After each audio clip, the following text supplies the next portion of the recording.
ఈటీవీలో సాయంత్రం 6 గంటలకు ప్రసారమవుతున్న సీరియల్ కలిసుందాంరా సీరియల్లో యాక్ట్ చేస్తున్న ప్రతి యాక్టర్కు తమ క్యారెక్టర్స్ ద్వారా బుల్లితెర ప్రేక్షకుల్లో చాలా మంచి క్రేజ్ లభిస్తుందనే చెప్పవచ్చు. అలా ఈ సీరియల్లో గుణ క్యారెక్టర్లో ఒక డాక్టర్గా ప్రేక్షకులను అలరిస్తున్నారు ధ్రువంత్. తన పేరును చరిత్ బలప్పగా మార్చుకున్నారు.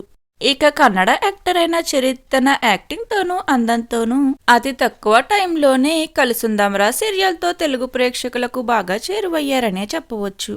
అయితే ఇంతగా ప్రేక్షకాదరణ సంపాదించుకున్న చరిత్ ఇకపై గుణ క్యారెక్టర్ నుండి తప్పుకోబోతున్నట్లుగా వార్తలు వస్తున్నాయి. ఇక చరిత్ సీరియల్ నుండి తప్పుకోవడానికి మెయిన్ రీజన్ తను ఒక హరాస్మెంట్ కేసులో అరెస్ట్ అయ్యారు. దానితో ఇప్పుడిక చరిత్ షూటింగ్కు అటెండ్ కానున్నారా లేదా తన క్యారెక్టర్లో మరొక యాక్ట్రెస్తో రీప్లేస్ చేయనున్నారా అనేది తెలియాల్సి ఉంది.